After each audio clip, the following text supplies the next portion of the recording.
Welcome back to Africa 54. The poaching and killing of African rhinos for their horns is endangering the future existence of the species. Maryland professor is experimenting with converting military drones to a peaceful use, that is, protecting the rhinos. VOA's Carolyn has more. South Africa is home to more than 80% of the world's rhino population, but the country lost close to 1,000 rhinos to poachers last year. And scientists warn that if poaching increases at the same rate, the species will be extinct by mid-century. Wildlife trafficking is more dangerous and lucrative than ever before. Former U.S. Secretary of State Hillary Clinton launched an international call to action. By some estimates, the black market in wildlife is rivaled in size only by trade in illegal arms and drugs. Today, ivory sells for nearly $1,000 per pound. Rhino horns are literally worth their weight in gold, $30,000 per pound.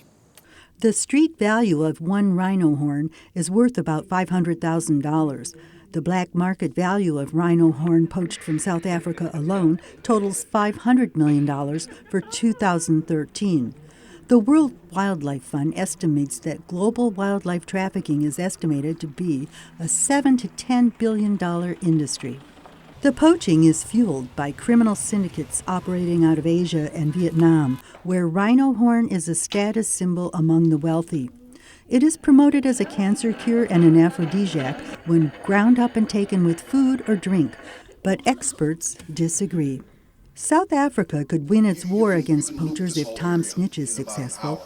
A professor at the University of Maryland, Snitch has experience in Iraq analyzing military data to predict where IEDs would be located. Now he's applying the same mathematical modeling to predict the location of rhino poachers. It worked. The mathematics, the model, the algorithms, we have been able to develop a system where we can pretty well predict where a rhino will be at night and where a poacher may come in to take that animal at night. Snitch is developing a computer model to read satellite imagery, mapping, tracking, and other mathematical variables in real time. We're working in a reserve right now, Balule Reserve, which is just outside Kruger. We have 9 rhinos that are collared there.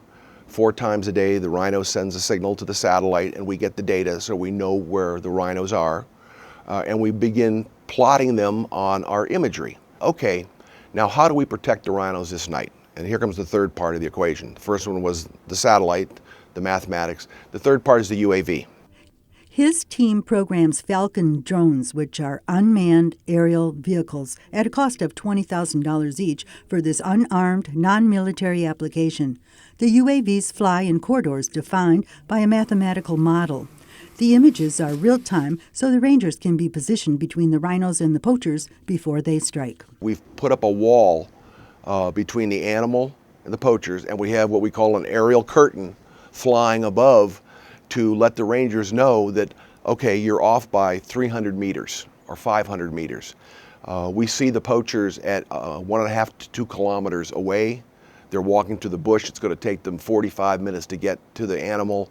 Move your assets to this point, and you will funnel the poachers into a direct intercept and an apprehension before they get to the animals. And we've tested it, and it works. Proof that the concept works was verified by a poacher intercept. As we were flying over these 2 rhinos, the mother and a calf, a car stops right where they can see them from the road to the rhinos. 4 guys get out of the car and they walk to the fence. Now, we immediately dispatched our rangers from there. It took them about 4 minutes to get to these people, and they were arrested. His next challenge was to convince the rangers that drones and mathematicians were not there to steal their jobs, but could help protect them from being ambushed by the poachers. I've told the rangers what we can do is we will fly the UAV in front of you. It has a heat seeker IR camera on it. It will tell you if there's anyone in the bush waiting for you. This UAV will save your life. In order to prove the UAV program works to protect wildlife, Professor Snitch developed it for free. He says a program to patrol Kruger National Park along the Mozambique border would cost about the same amount as one rhino horn for sale on the black market. Carolyn Turner, VOA News.